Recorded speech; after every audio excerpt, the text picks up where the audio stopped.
Hello प्यारे बच्चों, नमस्ते बच्चों। ये हमारा आपकी क्लास 11 फिजिक्स फर्स्ट चैप्टर 5 गति के नियम उसका तीसरा वीडियो है। इसमें हम संवेग संरक्षण के बारे में और इसके आगे किसी कण की साम्यावस्था, यांत्रिकी में सामान्य बल और घर्षण, ठीक है, इनके बारे में पढ़ेंगे। संवेग संरक्षण, देखो आपको पता ही है संवेग क्या होता है, mass into velocity, m into v ना। अब ये संरक्षित रहता है। संरक्षित का मतलब क्या होता है, कोई चीज़ नष्ट नहीं हो, है ना। तो माना सिंपल भाषा में ऐसे समझो आप इसको कि कोई दो गेंद हैं, है ना, एक गेंद ये है और एक गेंद ये है। माना इसका जो द्रव्यमान है वो 5 kg है, इसका द्रव्यमान 2 kg है, ठीक है। ये माना 5 मीटर पर सेकंड के वेग से गति कर रही है, ठीक है ना, एक ही दिशा में गति कर रही है। और ये माना 3 मीटर पर सेकंड के वेग से गति कर रही है। अब इनमें टक्कर हुई, ठीक है ना, तो उसके बाद क्या होगा, ये टकराएंगी, हो सकता है विभिन्न दिशाओं में चली जाएं, ठीक है। तो इसका प्रारंभिक संवेग कितना है, m इंटू वी, तो 25 है ना, और 3 इंटू 2 25 और 6 कितने हो गए, 31, है ना।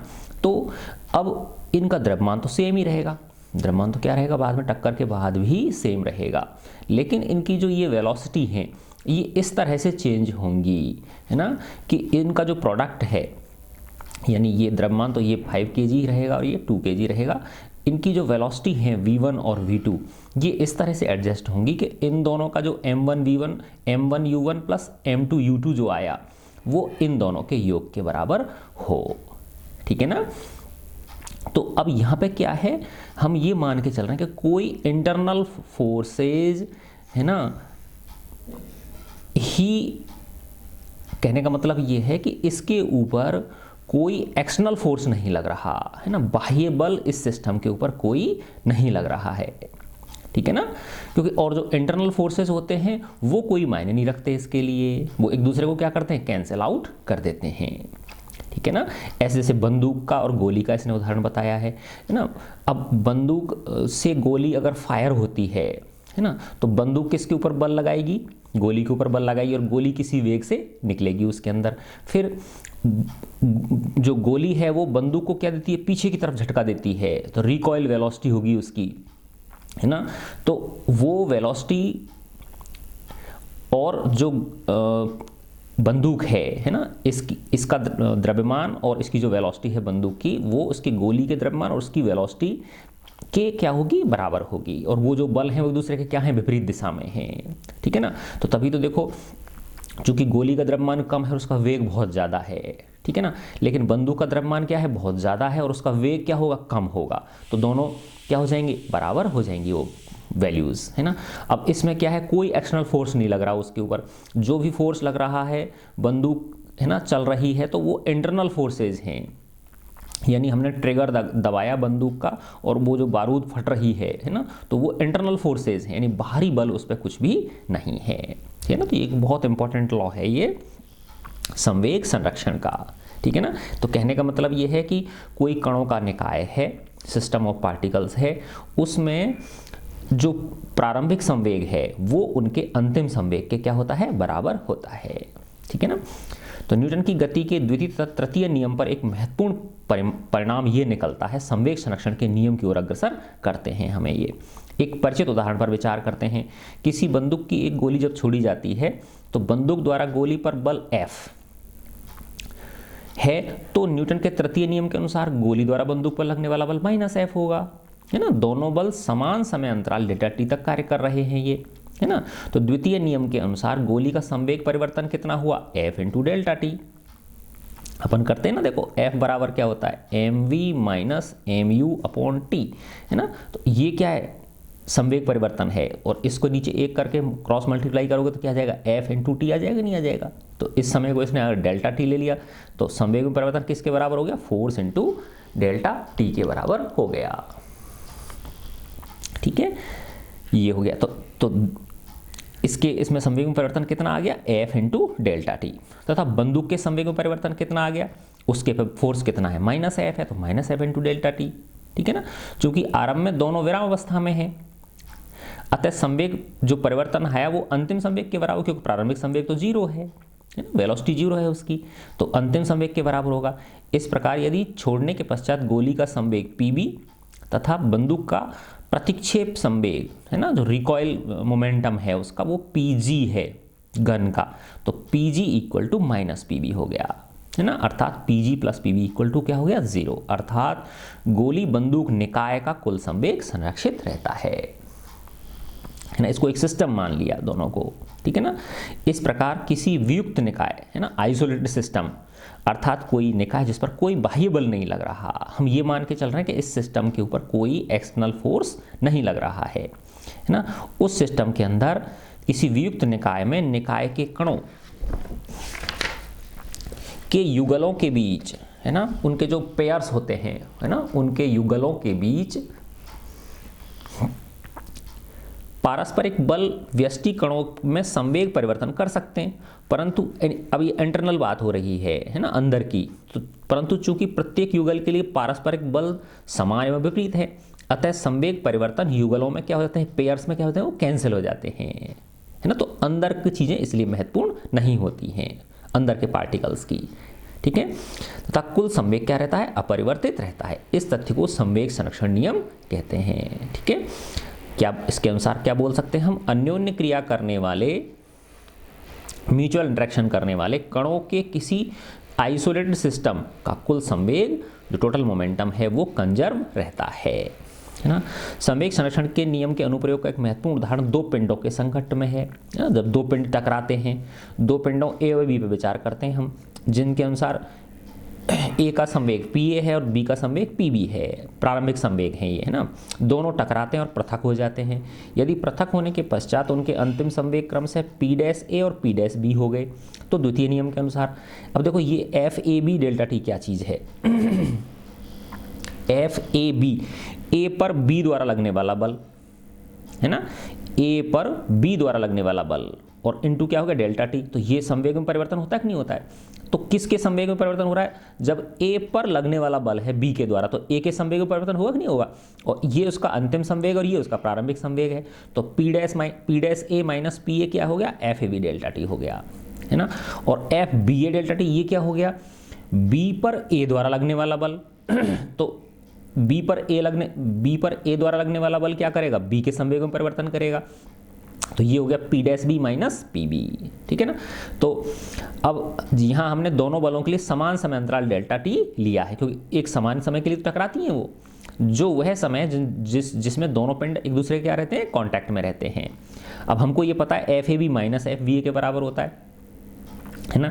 FAB इक्वल टू क्या होता है, माइनस FBA हुआ। अब इसको दोनों तरफ डेल्टा टी से गुणा कर दो आप, तो ये FAB डेल्टा टी और माइनस FBA डेल्टा टी, तो ये चीज़ हो गई कि नहीं हो गई, तो इन दोनों को क्या कर सकते हैं, हम बराबर कर सकते हैं। तो इससे ये निकल के आ जाता है कि P' plus P' equal to PA plus PB, यानी जो फाइनल मोमेंटम है वो इनिशियल मोमेंटम के बराबर है। तो एक बहुत महत्वपूर्ण रिलेशन ये निकल के आ जाता है, जो यह दर्शाता है कि वियुक्त निकाय, जो आइसोलेटेड सिस्टम है ना, जो वियुक्त निकाय है A प्लस B का कुल अंतिम संवेग उसके आरंभिक संवेग के बराबर है। ध्यान रहे कि यह नियम दोनों प्रकार के संघट्ट, चाहे वो इलास्टिक कोलिजन है चाहे इन इलास्टिक कोलिजन है, दोनों पर लागू होता है। इलास्टिक कोलिजन में दूसरी शर्त यह है कि निकाय की जो कुल आरंभिक गतिज ऊर्जा है वो उसकी कुल अंतिम गतिज ऊर्जा के बराबर भी होती है, ठीक है ना। अब अपन आते हैं किसी कण की साम्यावस्था, है ना। कोई कण जो है वो इक्विलिब्रियम में कब रहता है ना, अर्थात एक इक्विलिब्रियम का मतलब समझ लो आप स्टेशनरी, स्थिर अवस्था में कब रहता है, ठीक है ना। तो अभी तो हमने एक तो देखा था कि भाई जब उस पर जैसे कोई वस्तु यहाँ रखी हुई है, मेज पे रखी हुई है, तो इस पर W इसका भार है ना, तो इस पर R रिएक्शन फोर्स लगता नहीं लगता है, तो ये W और R जब क्या हो, बराबर हो, तो ये विरामावस्था में होती है, ठीक है ना। अब ऐसा नहीं है कि भाई इस पर यही बल, इसको इस तरह से भी तो मैं फोर्स दे सकता हूँ, है ना, ये माना है, और ये इसके कोण, इनके बीच बनने वाला कोण क्या है, थीटा है, तो इस तरह से भी मैं इसको दे सकता हूँ फोर्स। तो किसी कण की साम्यावस्था के लिए ये है कि बेटा जितने भी बल उस पर लग रहे हैं, बाह्य बल, है ना, उन सब का अगर वेक्टर सम 0 के बराबर है ना, कि किसी भी पिंड पर, है ना, या पिंडों के निकाय पर, ठीक है, लगने वाले समस्त बाह्य जो बल हैं उनका अगर वेक्टर सम 0 के बराबर है, सदिश योग 0 के बराबर है, तो वो कण किस में रहेगा? साम्यावस्था में रहेगा। ठीक है ना। देखो इसी में इसको समझाया गया है। यांत्रिकी में किसी कण की साम्यावस्था का उल्लेख उन स्थितियों के लिए किया जाता है जिनमें कण पर नेट बाह्य बल क्या हो? शून्य हो। ठीक है। तो प्रथम नियम के अनुसार इसका अर्थ यह है कि या तो कण विरामावस्था में रहेगा या एक समान गति में। तो यदि कण पर दो बल F1 F2 कार्यरत है तो साम्यावस्था के लिए क्या जरूरी है कि F1 किसके बराबर हो? -F2 के बराबर हो, तभी तो कैंसिल आउट होंगे वो।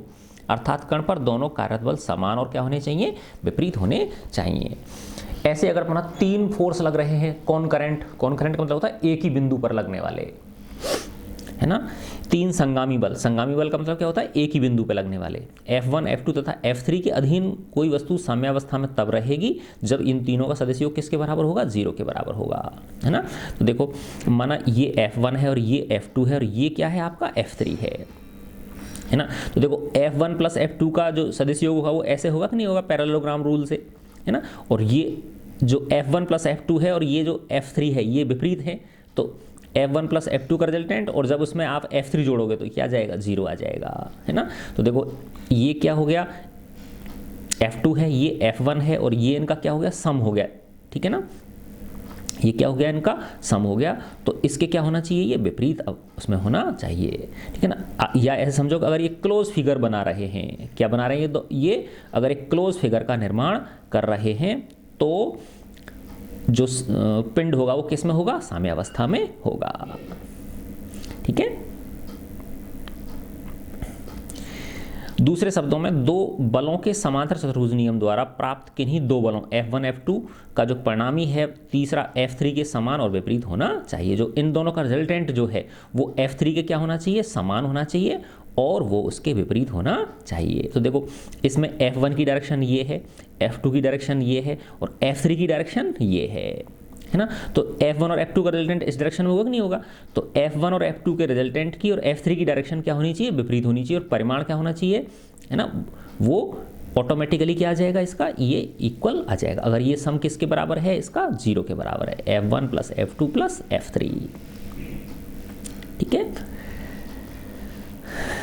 तो हालांकि देखो इसमें ये जो दिखा रखी है थोड़ी लंबी दिखा रखी है लाइन, ये है ना, ये लाइन छोटी और ये लाइन क्या है? लंबी है। ठीक है ना। अब इसमें ये कह रहा है कि ये इसके घटक भी ले सकते हैं हम, है ना। अब देखो ये रहा, इसमें साम्यावस्था में तीनों बलों को किसी त्रिभुज की भुजाओं जिस पर चक्रीय क्रम में सदिश तीर बने हों द्वारा निरूपित किया जा सकता है ना। इस परिणाम का व्यापकीकरण बलों की किसी भी संख्या के लिए किया जा सकता है ना। कितने भी बल हो सकते हैं, ठीक है ना, F1 F2 F3 Fn। तो उनके अधीन अगर कोई कण साम्यावस्था में होगा यदि उन बलों को n भुजा के बंद चक्रीय बहुभुज की भुजाओं के रूप में निरूपित किया जा सके, है ना। कहने का मतलब ये है, देखो एक फोर्स ऐसे लग रहा है, दूसरा फोर्स ऐसे लग रहा है, तीसरा इस तरह से लग रहा है, चौथा इस तरह से लग रहा है, पांचवा इस तरह से लग रहा है और छठा इस तरह से लग रहा है। अगर ये बंद बहुभुज का निर्माण कर रहे हैं तो ये कण क्या होगा? साम्यावस्था में होगा। ठीक है ना। क्योंकि जब इन सब का करोगे आप, देखो इसका इसका इसका इसका इसका जब रिजल्टेंट निकालोगे, है ना, तो वो इस दिशा में आएगा, तो इस दिशा में आएगा और ये जो है बल ये इस दिशा में है, तो दोनों लास्ट वाला यानी इसका इसका इसका इसका इसका इसका सम जो होगा वो कैसे होगा? ऐसे होगा, तीर का निशान उस पर इधर की तरफ होगा, तो ये एक दूसरे को क्या कर देंगे? कैंसिल कर देंगे। तो फिर इन सब का सम किसके बराबर आ गया? 0 के बराबर आ गया। फिर ये कह रहा है इनको अपन घटकों के रूप में भी लिख सकते हैं, है ना। ये क्या है? F1 के क्या है? XYZ डायरेक्शन में क्या है? ये घटक हैं। तो इंडिविजुअल जो X डायरेक्शन में, Y डायरेक्शन में और Z डायरेक्शन में कंपोनेंट भी सम कंपोनेंट्स का जो सम होगा वो भी किसके बराबर होगा? 0 के बराबर होगा। ठीक है बच्चों, देखो अब इसमें एक बहुत अच्छा सा एक एग्जाम्पल दे रखा है छोटा सा, कि संहति के किसी पिंड की छत से, देखो मैं ये दिखाता हूँ आपको, ये रहा, है ना, इस छत से 2 मीटर की लंबी डोरी से लटकाया गया है। यानी ये देखो ये वाली डोरी कितनी लंबी है? 2 मीटर लंबी डोरी है ये, है ना। इस तरह से पहले तो ये सीधी लटक रही थी ये, है ना। 2 मीटर की लंबी डोरी से लटकाया जाता है। डोरी के मध्य बिंदु पर, है ना, इस मिड पॉइंट पर एक इसमें 50 न्यूटन का बल लगा दिया, ठीक है ना। साम्यावस्था में डोरी ऊर्ध्वाधर से कितना कोण बनाएगी? जब इसको देखो ये बल इधर खींचेगा तो ये डोरी कुछ पहले तो ऐसे सीधी अवस्था में रहेगी, ये ऐसे रहेगी ये बिल्कुल, अगर कोई बल नहीं लग रहा तो सीधी ऐसे रहेगी। लेकिन यहाँ इसके मिड पॉइंट पे ऐसे खींच लिया हमने 50 न्यूटन का बल लगा के, तो डोरी कुछ इस तरह से हो जाएगी, नहीं हो जाएगी। अब ये कह रहा है कि इस वर्टिकल के साथ इसका कितना कोण होगा, ठीक है ना। तो देखो बहुत आसान है, और ये कह रहा है इस डोरी की जो मास है इसको नेग्लिजिबल मान लो आप, है ना, नगण्य मान लो। तो देखो बच्चों यहाँ पे इसमें क्या करते हैं हम कि इसका फ्री बॉडी डायग्राम बनाते हैं, है ना। अब इसमें देखो कितने पॉइंट हैं, एक तो इसका बना लिया डब्लू का, ये है ना, और एक इस पॉइंट का बना लिया, है ना, जो संपर्क है ना। देखो यहाँ पे डब्लू और इस डोरी का संपर्क है ना, और यहाँ पे इस डोरी और इस 50 न्यूटन के बल का संपर्क है, ठीक है ना। तो देखो इस डब्ल्यू पे ये कितने किलोग्राम का था, 6 किलोग्राम का। तो देखो 6 को mg होता है ना, 10 से गुणा कर दिया इसने, तो 60 न्यूटन का बल नीचे की तरफ लग गया, ठीक है ना। 60 न्यूटन का बल क्या होगा, नीचे की तरफ हो गया। तो और इस डोरी पे जो तनाव है ये कितना है, T2 है, और यहाँ पे जो डोरी पे तनाव है वो क्या है, T1 है, ठीक है ना। तो देखो सिर्फ इसको देख रहा हूँ मैं, यहाँ इस पिंड को देख रहा हूँ, तो इस पर 60 न्यूटन का बल नीचे की लग रहा है, T2 ऊपर की लग रहा है, तो T2 किसके बराबर हो गया, 60 के बराबर हो गया, है ना। फिर जब इस पॉइंट पे मैं करूँगा, है ना, तो देखो ध्यान से देखो आप, इस पॉइंट पे जब करूँगा तो इस तरह से बनेगा, नहीं बनेगा।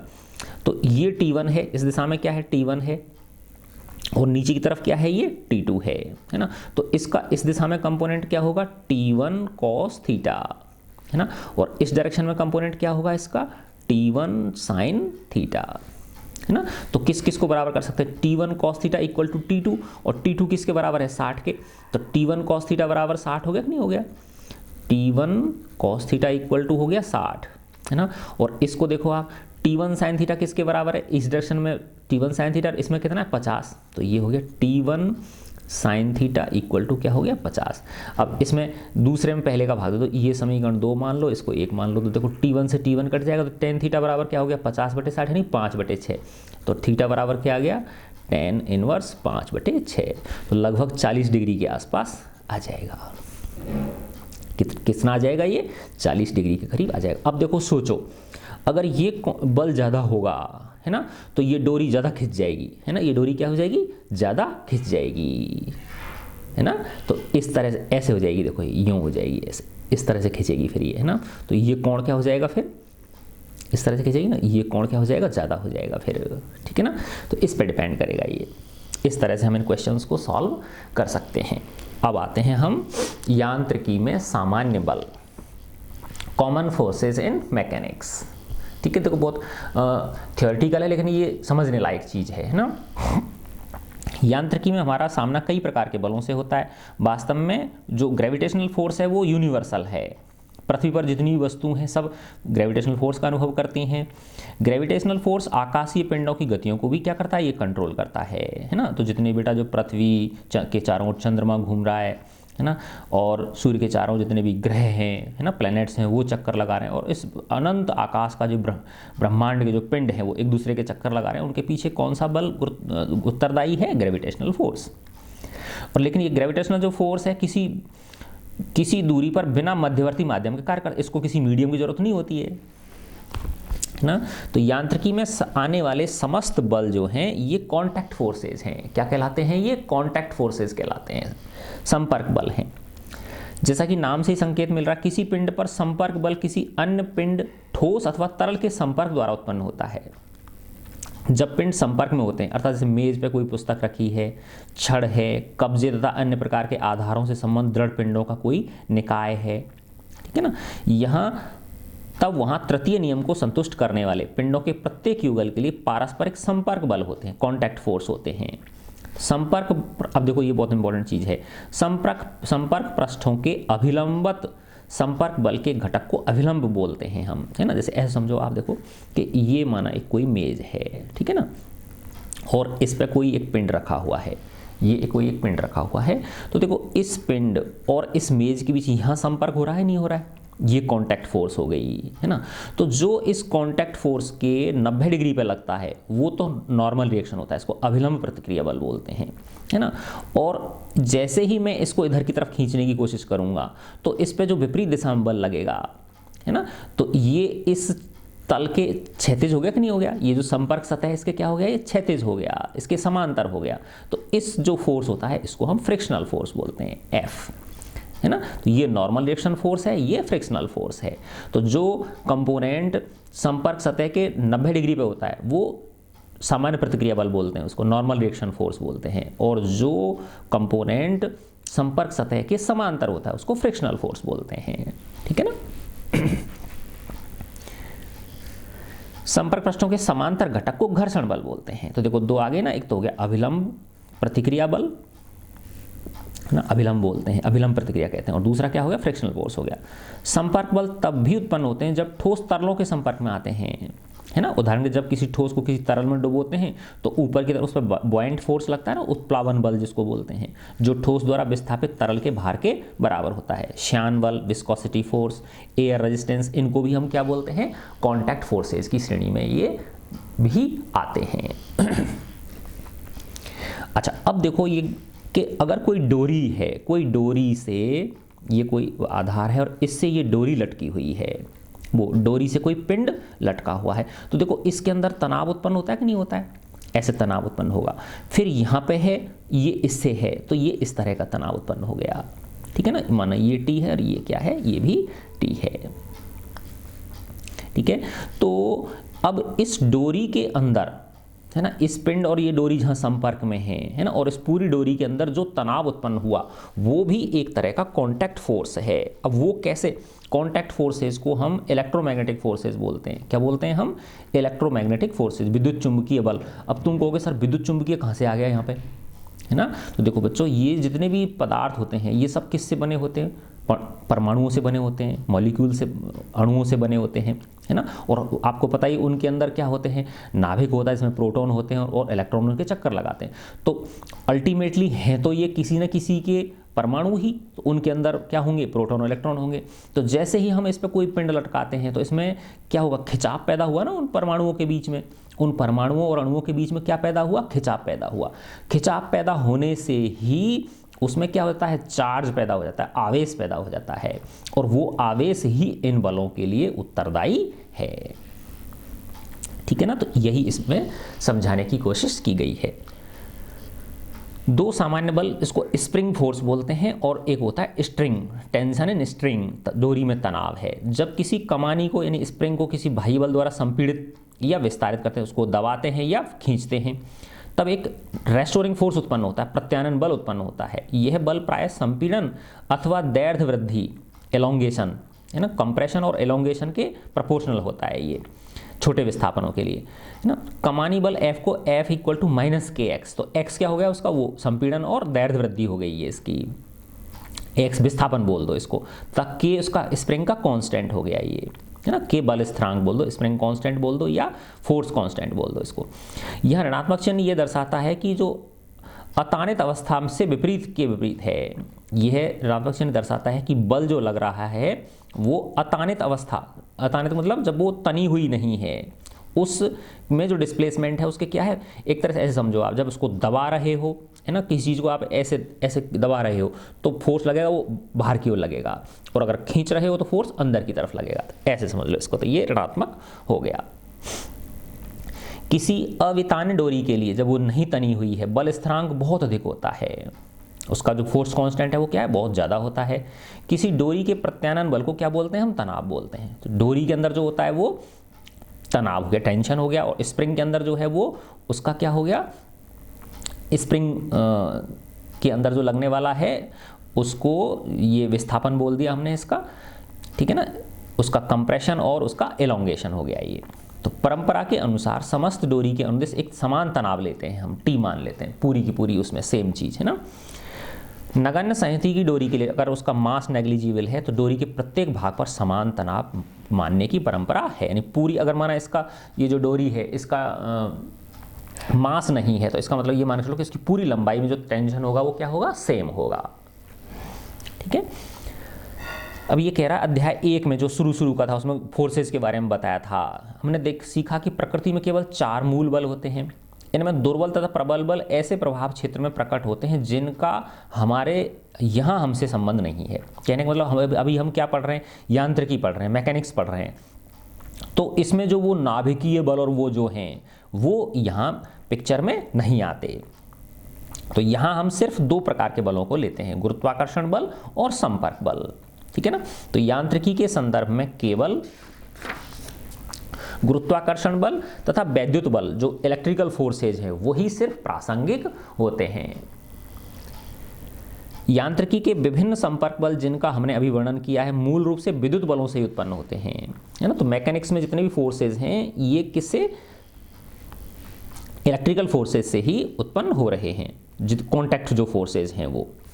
यह बात आश्चर्यजनक प्रतीत हो सकती है क्योंकि यांत्रिकी में हम अनावेशित तथा अनमैग्नेटाइज्ड पिंडों की चर्चा करते। देखो ये मैं तुमको ऊपर बता चुका हूँ कि जब वो डोरी से कोई पिंड लटकाते हैं तो वो क्यों है, क्योंकि उनके परमाणु और अणुओं में क्या होता है, तनाव पैदा होता है, जिससे कि उसके जो चार्ज पार्टिकल्स हैं वो क्या हो जाते हैं, आवेशित हो जाते हैं, ठीक है ना। तो यही इसमें समझाने की कोशिश की गई है। अब देखो ये बहुत एक इम्पॉर्टेंट मज़ेदार चीज़ है, इसमें क्या है, घर्षण, फ्रिक्शन, है ना। ऐसे समझो देखो बच्चों कि ये माना कोई सतह है, ठीक है ना, यहाँ पे एक कोई बॉक्स रखा हुआ है, बक्सा रखा हुआ है ना, ये क्या है, एक बॉक्स है, ये रखा हुआ है ना। अब देखो हमको पता है कि जितना इसका W है, mg है, उतना ही इस पर नॉर्मल रिएक्शन फोर्स ऊपर लग रहा है, और ये दोनों बराबर हैं तभी ये गति नहीं कर रहा, ना नीचे आ रहा ना ये ऊपर जा रहा है ना, यानी वर्टिकल डायरेक्शन में इसकी कोई मोशन नहीं है, यानी इसमें एक्सेलरेशन नहीं है। तो इसका मतलब वर्टिकल डायरेक्शन में नेट फोर्स क्या है, 0 है। तो यानी m किसके बराबर है, mg के बराबर है, n किसके बराबर है, mg के बराबर है, जो अभिलंब प्रतिक्रिया बल है ना, नॉर्मल रिएक्शन फोर्स है ना, r, ठीक है ना, R बोल देते हैं इसको। अच्छा अब देखो आप, जैसे ही मैंने इस पर थोड़ा सा बल लगाया, F लगाया इसके ऊपर, है ना, लेकिन ये नहीं चला, खिसका नहीं ये पिंड, क्योंकि ये भारी है ना। अब देखो बच्चों कि हमको पता है कि F इक्वल टू क्या होता है, ma होता है।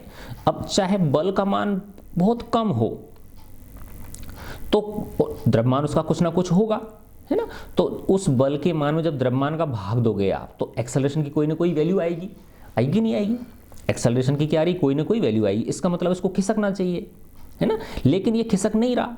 इसका मतलब क्या है कि जैसे ही मैंने इस पर बल लगाया, है ना, इसके विपरीत दिशा में इस पर फ्रिक्शनल फोर्स लगना शुरू हो जाता है ना, और वो इसके बराबर होता है, तभी जाके ये खिसक नहीं रहा, ठीक है ना, ये क्या नहीं हो रहा, खिसक नहीं रहा, ठीक है ना। और जैसे ही थोड़ा सा और लगाया मैंने तो ये और बढ़ जाएगा, अभी भी नहीं खिसक रहा, है ना, अभी भी नहीं खिसक रहा। इसका मतलब जितना बल मैंने और बढ़ाया, है ना, माना जैसे पहले मैंने 2 न्यूटन लगाया, नहीं खिसका, इसका मतलब 2 न्यूटन पीछे की ओर इस पर घर्षण बल लग रहा है। मैंने 5 न्यूटन कर दिया, अभी भी नहीं खिसक रहा, इसका मतलब जो ये घर्षण बल है ये 5 न्यूटन हो गया। लेकिन जैसे ही मैंने 8 न्यूटन बल इस पर लगाया और ये खिसकने लग गया, इसका मतलब इसकी सीमा को क्या कर गया, ये पार कर गया ये वाला बल। तो अब ये जो ये खींचने वाला जो बल, खिंचाव बल है, ये इसके घर्षण बल से क्या हो गया, ज़्यादा हो गया। तो नेट फोर्स आ गया नहीं। अगर पहले 2 स्थितियां थी उनमें क्या था, नेट फोर्स 0 था, जितना इधर था उतना ही इधर था, तो नेट फोर्स 0 था, तो इसलिए एक्सेलरेशन 0 था, क्योंकि ये पिंड विरामावस्था में था। अब इसने थोड़ा सा ज़्यादा बल लगाया तो खिसकना शुरू कर दिया, खिसकना शुरू कर दिया। इसका मतलब क्या हो गया कि एक्सेलरेशन आ गया। इसका मतलब नेट फोर्स है इसके ऊपर, तो इस फोर्स में से इस फोर्स को घटाओगे तो कोई ना कोई वैल्यू उसकी आएगी, है ना। तो ये किसकी बात है, ये इस घर्षण के बारे में है। तो इसमें देखो ये बहुत इंपॉर्टेंट चीज़ें हैं, अपन पढ़ लेते हैं इसको। ये कह रहा है क्षैतिज मेज पर रखे m द्रव्यमान के पिंड वाले उदाहरण पर विचार करें। इसको mg को मेज का अभिलंब प्रतिक्रिया बल n निरस्त कर देता है ना, r बोल दो n बोल दो, एक ही बात है ना। n ही लिया गया है, इसके अंदर क्या लिया गया, इसको n, ये इसको क्या करता है, कैंसिल कर देता है। अब मानिए पिंड पर कोई बाह्य बल F क्षैतिजतः लगाया जाता है। अनुभव से हमें यह ज्ञात है कि परिणाम में छोटा बल आरोपित होने पर भी पिंड को गतिशील करने में अपर्याप्त हो सकता है वो, परंतु यदि आरोपित बल ही पिंड पर लगा एकमात्र बाह्य बल है तो यह कुछ न चाहे भले ही छोटा ही हो, जो मैंने समझाया था, तो F/m त्वरण उत्पन्न करेगा कि नहीं करेगा, ठीक है ना। तो ये यही कहना चाह रहा है कि इसको आगे नहीं बढ़ने दे रहा। इसका मतलब क्या है, इस पर कोई ना कोई पीछे की तरफ एक फोर्स लगा हुआ है, जिसको क्या बोलते हैं हम, फ्रिक्शनल फोर्स बोलते हैं, ठीक है ना। तो यह विरोधी बल Fs जो मेज के संपर्क में पिंड के पृष्ठ के समांतर लगता है, घर्षण बल अथवा केवल घर्षण कहलाता है। सिर्फ घर्षण अगर बोल रहे हैं हम तो भी वो घर्षण बल ही है, वो फ्रिक्शनल फोर्स ही है। ठीक है, यहां पादाक्षर ये जो एस लिखा हुआ है, एस का मतलब स्टैटिक घर्षण है, ये है ना, स्थैतिक घर्षण के लिए प्रयोग किया गया है, ताकि हम इसकी गतिज घर्षण जो काइनेटिक फ्रिक्शन है वो जिस पर बाद में चर्चा करेंगे उससे क्या हो जाए, ये अलग हो जाए, पहचान हो सके इसकी भिन्न, है ना। ध्यान दीजिए, स्थैतिक घर्षण का अपना कोई अस्तित्व नहीं होता, है ना। जब तक पिंड पर कोई बाह्य बल आरोपित नहीं होता तब तक स्थैतिक घर्षण भी नहीं होता। जैसे ही उस पर बल लगाना शुरू करोगे तो स्थैतिक घर्षण प्रकट हो जाएगा। तो जिस क्षण कोई बल आरोपित होता है उसी क्षण घर्षण बल भी लगने लगता है, ये स्थैतिक घर्षण लगने लगता है। पिंड को विराम में रखते हुए जब आरोपित बल F बढ़ता है, आरोपित बल के समान व विपरीत दिशा में रहते हुए Fs भी एक सीमा तक बढ़ता है, इसे स्थैतिक घर्षण कहते हैं, है ना। तो स्थैतिक घर्षण समुपस्थित गति का विरोध करता है ना। इम्पेंडिंग मोशन एक शब्द आया है इसके अंदर, इम्पेंडिंग मोशन। इम्पेंडिंग मोशन का मतलब क्या है कि अगर ये नहीं होता तो जिस दिशा में ये चलती तो उस गति का ये क्या करता है, विरोध करता है। ठीक है ना। तो समुपस्थित गति का तात्पर्य ऐसी गति से है जो तभी होगी जब, परंतु वास्तव में होती नहीं है, किसी आरोपित बल के अंतर्गत घर्षण क्या हो, अनुपस्थित हो, है ना। अगर घर्षण नहीं होता तो थोड़ा सा ही फोर्स लगाने पे इस दिशा में चलने लगती थी, नहीं चलने लगती है, तो उस इम्पेंडिंग मोशन का ये क्या करता है, विरोध करता है। हम अनुभव से ये कहते हैं कि जैसे आरोपित बल एक निश्चित सीमा में बढ़ता है तो पिंड गति आरंभ करना शुरू कर देता है। तो प्रयोगों द्वारा यह पाया गया है, देखो ये बहुत इंपॉर्टेंट चीज़ है कि ये जो है ये कॉन्टैक्ट सरफेस के एरिया पे डिपेंड नहीं करता, कि स्थैतिक घर्षण का जो सीमांत मान है, जो इसकी लिमिटिंग वैल्यू है Fs मैक्सिमम, संपर्क पृष्ठ के क्षेत्रफल पर निर्भर नहीं करता। ठीक है ना। तथा अभिलंब n के साथ लगभग इसी प्रकार परिवर्तित होता है। तो Fs मैक्सिमम बराबर क्या हो गया, μs(n). तो ये μs जो है ये स्थैतिक घर्षण गुणांक है, μs आनुपातिकता स्थिरांक है जो संपर्क पृष्ठों के युगल की प्रकृति पर निर्भर करता है, कि ये जो आपस में जो कांटेक्ट सरफेस हैं वो चिकनी हैं या खुरदुरी हैं, घर्षण उनके अंदर ज़्यादा है, तो उसकी प्रकृति पर निर्भर करता है ये। इस स्थिरांक μs को स्थैतिक घर्षण गुणांक, है ना, कोफिशिएंट ऑफ स्टैटिक फ्रिक्शन बोलते हैं इसको हम। स्थैतिक घर्षण नियम को इस प्रकार लिखते हैं कि Fs is less than equal to μs(n), है ना। तो ये जो फ्रिक्शनल फोर्स है, स्टैटिक फ्रिक्शन जो है, ये या तो बराबर होगा या कम होगा किसके, μs(n) के, है ना। तो जैसे ही जो विपरीत दिशा वाला बल है, ये वाला जो लगा रहे थे, इधर की तरफ दिखाया था ना मैंने, ये वाला बल जैसे ही इस μs(n) से ज़्यादा होगा, ये वस्तु इस दिशा में गति करना शुरू कर देगी। ठीक है ना। तो देखो इसमें ये दर्शाया ना, तो अगर इधर से ऐसे धकेल रहे हैं तो Fs के तरफ ऐसे लगेगा, विपरीत दिशा में लगेगा। ठीक है। अच्छा, अब देखो यहाँ पे है, यदि आरोपित बल F का मान Fs अधिकतम Fs मैक्सिमम से अधिक हो जाता है तो पिंड सरकना प्रारंभ कर देता है, स्लाइड करना शुरू कर देता है। जो बॉडी है वो क्या करना शुरू कर देती है, स्लाइड करना शुरू कर देती है। प्रयोगों द्वारा यह पाया गया है कि जब आपेक्ष गति प्रारंभ हो जाती है, जब रिलेटिव मोशन शुरू हो जाती है, तब घर्षण बल अधिकतम स्थैतिक घर्षण से कम हो जाता है। यस, जैसे ही उसने चलना शुरू करा तो उस समय जो घर्षण लगेगा तो वो जो स्थैतिक घर्षण था उससे कम होगी उसकी वैल्यू। यह घर्षण बल जो दो संपर्क पृष्ठों के बीच आपेक्ष गति का विरोध करता है, ये रिलेटिव मोशन का विरोध करता है, गतिज अथवा सर्पी घर्षण बोलते हैं इसको, है ना। इसको काइनेटिक फ्रिक्शन या सर्पी घर्षण इसको बोलते हैं। ठीक है ना, काइनेटिक फ्रिक्शन या स्लाइडिंग फ्रिक्शन इसको हम बोलते हैं, और इसे F के द्वारा निर्दिष्ट किया जाता है। F के से वो था, Fs से रिप्रेजेंट करते थे उसको, है ना। तो F की वैल्यू Fs से क्या होती है, कम होती है। तो स्थैतिक घर्षण की भांति गतिज घर्षण भी, ये भी संपर्क पृष्ठों के क्षेत्रफल पर निर्भर नहीं करता। साथ ही यह आपेक्ष गति के वेग पर भी लगभग निर्भर नहीं करता कि किस आपेक्षिक वेग से वो गति कर रहा है। यह एक नियम है जो स्थैतिक घर्षण के नियम के समरूप है। तो F के इक्वल टू क्या होता है, μkn। यहाँ म्यू के गतिज घर्षण गुणांक को, जैसे μs था वो क्या था, स्थैतिक घर्षण गुणांक था, तो ये म्यू के क्या हो गया, गतिज घर्षण गुणांक हो गया, जो केवल संपर्क पृष्ठों के युगल की प्रकृति पर निर्भर करता है। जैसे वो भी था ना, सेम ऐसे ही जैसा कि ऊपर वर्णन किया जा चुका है। यह दर्शाते हैं कि म्यू के μs से क्या होता है, कम होता है ना। जब आपेक्ष गति प्रारंभ हो जाती है तो द्वितीय नियम के अनुसार गतिमान पिंड का जो त्वरण है वो क्या हो गया, F माइनस एफ के upon m, F minus F के अपॉन एम हो गया, ठीक है ना। एक समान वेग से गतिमान पिंड के लिए F इक्वल टू एफ के होता है, ठीक है ना। तो यदि पिंड से आरोपित बल को हटा दिया जाए तो फिर क्या हो जाएगा, माइनस एफ के अपॉन एम हो जाएगा, तो अंततः पिंड क्या हो जाएगा, रुक जाएगा, ठीक है ना। तो उपरोक्त वर्णन में घर्षण के नियम मूल नियमों में नहीं आते ये, है ना। जिस तरह से गुरुत्वाकर्षण है, विद्युत बल है, चुंबकीय बल है, ऐसा ये प्रकृति के मूल बलों में ये नहीं आता है, क्योंकि ये तो जब आपेक्षिक गति होती है तब जाके शुरू होता है ना। ये आनुभाविक संबंध है जो केवल सीमित प्रभाव क्षेत्रों में ही सन्निकटतः सही है। फिर भी ये नियम यांत्रिकी में प्रैक्टिकली इसकी बहुत एप्लीकेशंस हैं, ठीक है ना। तो देखो, इस प्रकार जब दो पिंड संपर्क में होते हैं तब प्रत्येक पिंड अन्य पिंड के द्वारा संपर्क बल अनुभव करता है।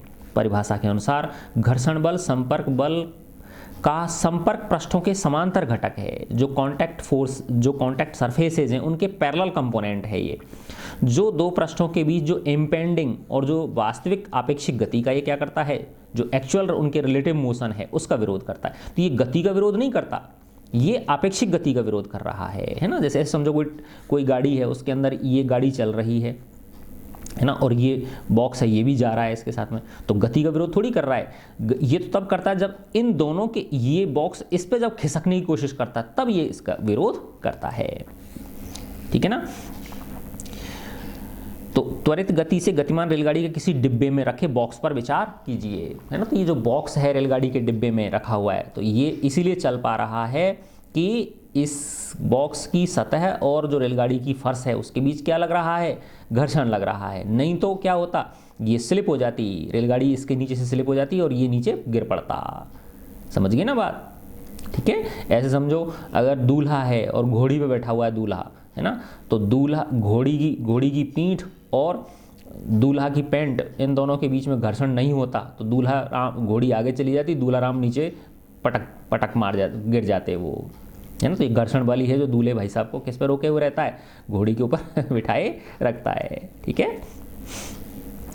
तो त्वरित गति से गतिमान रेलगाड़ी के किसी डिब्बे में रखे बॉक्स पर विचार करिए। यदि बॉक्स रेलगाड़ी के आपेक्ष स्थिर है, उसके रिलेटिव अगर वो स्टेशनरी है, स्थिर अवस्था में है, तो वास्तव में वह रेलगाड़ी के साथ त्वरित हो रहा है ना। जितनी रेलगाड़ी की से त्वरण है वही उस बॉक्स का त्वरण है, तो उसको त्वरण कौन दे पा रहा है, वो फ्रिक्शनल फोर्स दे पा रहा है। तो वह कौन सा बल है जो बॉक्स को त्वरित कर रहा है, स्पष्ट है, क्षैतिज दिशा में एक ही कल्पनीय बल है, वो कौन सा है, फ्रिक्शनल फोर्स है।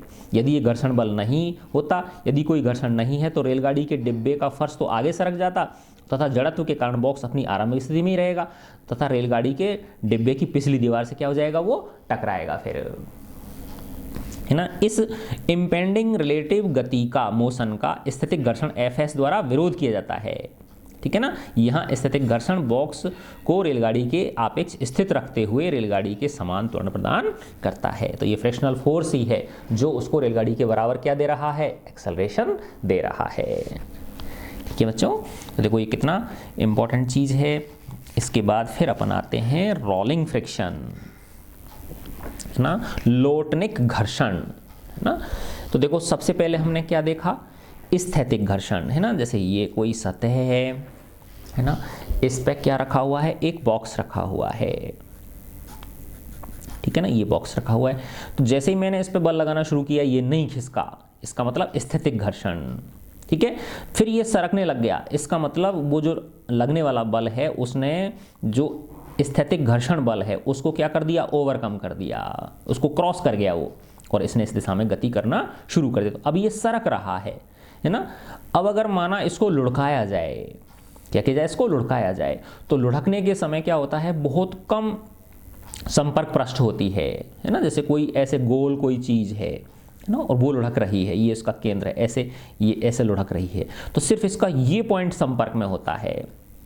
तो संपर्क जो है ना एक तरह से नेग्लिजिबली क्या हो गया, ये पॉइंट हमेशा स्थिर है इसके सापेक्ष। तो एक तरह से आइडियल अवस्था में तो घर्षण क्या हो जाता है, जीरो हो जाता है, लेकिन एक्चुअल में नहीं होता। वो क्यों नहीं होता, क्योंकि जब ये इस पर चलता है, रोल करता है, तो इसका थोड़ा सा एरिया क्या होता है, नीचे पिचक जाता है, दब जाता है, ठीक है ना। तो इसका मतलब एक सरफेस है, एक कांटेक्ट सरफेस उत्पन्न हो जाती है जिससे कि घर्षण बल लगता है। तो लेकिन ये बहुत कम मात्रा में होता है। जो स्थैतिक घर्षण है या काइनेटिक घर्षण है उसका 100वां भाग या 1000वां भाग ही होता है ये लौटने घर्षण जो है ना। जो रोलिंग फ्रिक्शन है वो स्टैटिक फ्रिक्शन और काइनेटिक फ्रिक्शन का कितना सा होता है, मात्र 100वां भाग या 1000वां भाग, इतना सा ही होता है। इसीलिए देखो बॉल बियरिंग लगाते हैं, पहिए का आविष्कार हुआ इस घर्षण को ही कम करने के लिए, ठीक है ना। तो इसका क्या है, ये लोटनिक घर्षण, रोलिंग फ्रिक्शन। तो सिद्धांत रूप से क्षैतिज समतल पर एक वलय रिंग के समान वस्तु गोल पिंड अथवा गोल गेंद जैसे पिंड जो बिना सर के केवल लोटन कर रहा है, लुढ़क रहा है, पर भी किसी प्रकार का कोई घर्षण बल नहीं लगेगा, है ना, आदर्श स्थिति में सिद्धांतिक रूप से तो, ठीक है ना। लोटने गति करते किसी पिंड का हर क्षण समतल पर केवल एक ही संपर्क बिंदु, जैसा कि मैंने तुम्हें अभी बताया था, क्या होता है वो सिर्फ एक ही संपर्क बिंदु। चलो ये चीज़ तो मैंने तुम्हें समझाई दी, है ना। अच्छा, अब देखो इसमें ये यहाँ चित्र दिखाया गया, देखो ये किसका है, बॉल बियरिंग का। देखो ये बॉल बियरिंग है ना। तो ये देखो ये नीचे वाला हिस्सा तो क्या होता है, फिक्स होता है, अंदर वाला तो, और ये बाहर वाला क्या कर रहा है, गति कर रहा है ना। तो इसके और इसके बीच में सिर्फ ये बॉल फंसा दी हमने, क्या फंसा दी, ये बॉल फंसा दी। तो इस जो घूमने वाली सतह है ना, और इसके बीच सिर्फ ये 2 ही पॉइंट पे क्या कर रहा है, टच कर रहा है। तो इसलिए इसके बीच में क्या होता है, फ्रिक्शन बहुत कम हो जाता है ना। और एक है आजकल ये देखो आपेक्षिक गति करने वाले पृष्ठों के बीच वायु का संपीड़ित गद्दा, एयर कुशन, क्या बोलते हैं इसको, एयर कुशन, है ना। जैसे बड़े बड़े एरो वो होते हैं, क्या नाम, पानी के जहाज होते हैं, है ना। तो पानी के जहाज़ों में नीचे विशेष प्रकार का, जहाँ वो चलता है पानी के ऊपर, वहाँ एक एयर का कुशन बना देते हैं जिससे कि पानी की सतह और जहाज के बीच घर्षण क्या हो जाता है, कम हो जाता है। तो बहुत कम फिर हमको फ्यूल की ज़रूरत होती है, यानी घर्षण को बहुत अधिक मात्रा तक क्या किया जा सकता है, कम किया जा सकता है। तो ये आपेक्षिक गति करने वाले इनके बीच में क्या है, संपीड़ित गद्दा, एयर कुशन, इसमें क्या कर देते हैं, हम लगा देते हैं, ठीक है ना। तो आया समझ में आपके कि ये जो रोलिंग फ्रिक्शन है, देखो आदर्श स्थिति में तो क्या है कि इस सिर्फ एक पॉइंट पर ही ये टच कर रहा है ना। तो लगता ऐसे है, और ये पॉइंट जब ये आगे बढ़ता है तो ये पॉइंट तो स्थिर है जमीन के सापेक्ष, क्योंकि ये पॉइंट एक ही है ये, ठीक है ना। तो वैसे देखा जाए तो क्या है, ये घर्षण बल 0 है, लेकिन ये एक्चुअल में नहीं होता, क्योंकि जब ये इस पे रोल करता है तो थोड़ा सा दब जाती है ये सतह, तो एक कांटेक्ट एरिया पैदा हो जाता है जिसको कि स्थिर नहीं माना जा सकता। तो कुछ ना कुछ इसका मान होता है, लेकिन ये होता बहुत कम है। क्या है, ये बहुत कम मात्रा में होता है। यानी मैंने बताया इसकी कोटि, देखो ये यहाँ पे लिखा हुआ है, जहाँ तक इसके परिमाण की 2 अथवा 3 कोटि का होता है। तो 2 या 3 कोटि का मतलब क्या है, 10⁻² या 10⁻3, इतना ही होता है बस। ये 10⁻² का मतलब 100वां भाग, और 10⁻³ का मतलब 1000वां भाग उनका। यही कारण है कि मानव सभ्यता के इतिहास में भारी बोझों के परिवहन के लिए, जो हैवी लोड्स होते हैं, उनके ट्रांसपोर्टेशन के लिए पहिए की खोज एक मील का पत्थर माना गया। देखो अब इसमें यहाँ समझाने की कोशिश की गई है इसको कि लौटने घर्षण का उद्गम जटिल है, यद्यपि यह स्थैतिक तथा सर्पी घर्षण के उद्गम से कुछ भिन्न है। लौटने गति के समय संपर्क पृष्ठों में क्षण मात्र के लिए विरूपण होता है, डिफॉर्मेशन होता है, चाहे भले थोड़ी सी देर के लिए हो, तथा इसके फलस्वरूप पिंड का कुछ परिमित क्षेत्रफल को, अब ये बिंदु नहीं रहा, कोई एक फाइनाइट एरिया पैदा हो गया, लौटने गति के समय पृष्ठ के संपर्क में होता है। इसका नेट प्रभाव यह होता है कि संपर्क बल का एक घटक पृष्ठ के समांतर प्रकट हो जाता है, जो गति का क्या करता है, विरोध करता है। अब इसमें बताया गया भाई हम इसको अवांछनीय बल मानते हैं, है ना, कि वैसे भी होता है। देखो मशीन जो होते हैं उसके पार्ट क्या होते हैं, घिस जाते हैं इस घर्षण की वजह से, तो ये नेगेटिव भूमिका भी निभाता है ना, क्योंकि ये आपेक्षिक गति का क्या करता है, विरोध करता है, हीट पैदा होती है, एनर्जी का क्या होता है, लॉस होता है। इसीलिए हम ल्यूब्रिकेट करते हैं, जो आपने देखा वो मोटरसाइकिल का इंजन होता है अंदर, उसमें ऑयल डालते हैं, इसमें जितने भी व्हीकल्स होते हैं, है ना, उनमें स्नेहक डालते हैं, हम ल्यूब्रिकेंट डालते हैं, जो इस काइनेटिक फ्रिक्शन को क्या कर देता है, कम कर देता है। घर्षण को कम करने का एक अन्य उपाय मशीन के 2 गतिशील भागों के बीच बॉल बियरिंग लगा देना, है ना, जैसे इस चित्र में दिखाया गया था ना, क्या लगा देते हैं उसमें, बॉल बियरिंग लगा देते हैं। ये जो ना गोली छर्रे जिनको बोलते हैं, ये लगा देते हैं, ठीक है ना। लगा देते हैं, क्योंकि दो संपर्क प्रश्नों तथा बॉल बियरिंग के बीच लौटने घर्षण क्या होता है, बहुत कम होता है, अतः ऊर्जा क्षय क्या होता है, जो एनर्जी डिके है वो घट जाता है। हाँ देखो, अब इसमें फिर ये समझाया गया है कि आपेक्षिक गति करती हुई, सापेक्ष गति करने वाले दो ठोस पृष्ठों के बीच वायु की पतली परत बनाए रखकर भी प्रभावी ढंग से घर्षण को, तो एयर कुशन क्या पैदा कर देते हैं, एयर कुशन पैदा, कुशन माने गद्दा, ठीक है ना, तो एक हवा का गद्दा जो होता है, गद्दा है ना, मैट्रेस, वो लगा देते हैं, कुशन लगा देते हैं, ठीक है ना। फिर भी ये जो घर्षण है ये कितना इंपॉर्टेंट है, क्योंकि अगर घर्षण नहीं हो तो हम चल ही नहीं पाएंगे, सड़क पे फिसल जाएंगे ना, ठीक है ना, यही कहना चाह रहे हैं कि बहुत सी व्यावहारिक स्थितियों में घर्षण अत्यंत आवश्यक होता है। गतिज घर्षण में ऊर्जा क्षय होता है, फिर भी आपेक्षिक गति को शीघ्र समाप्त करने में इसकी महत्वपूर्ण, जो ब्रेक लगा रहे हैं हम, कार को रोक रहे हैं, हमारी को मोटरसाइकिल स्कूटर को रोक रहे हैं, तो वो किसकी वजह से संभव हो पा रहा है, घर्षण की वजह से संपर्क हो पा रहा है। तो मशीनों तथा यंत्रों में ब्रेक की भांति इसका उपयोग किया जाता है। इसी प्रकार स्थैतिक घर्षण भी हमारे दैनिक जीवन में अत्यंत महत्वपूर्ण है। हम घर्षण के कारण ही फर्श पर चल पाते हैं। अत्यधिक फिसलन वाली सड़क पर कार को चला पाना क्या होता है, असंभव होता है। तो किसी साधारण सड़क पर टायरों और सड़क के बीच घर्षण पहिए की घूर्णी गति को लौटने गति में रूपांतरित करके कार को त्वरित करने के लिए आवश्यक बाह्य बल प्रदान करता है। तो ये फ्रिक्शनल फोर्स ही है जो उसको आगे एक्सेलरेट करता है। ठीक है बच्चों, तो अब हम इसके लास्ट वीडियो में इसका जो सर्कुलर मोशन है वो करेंगे और यांत्रिकी की समस्याओं को हल करना। ठीक है बच्चों, गॉड ब्लेस यू ऑल।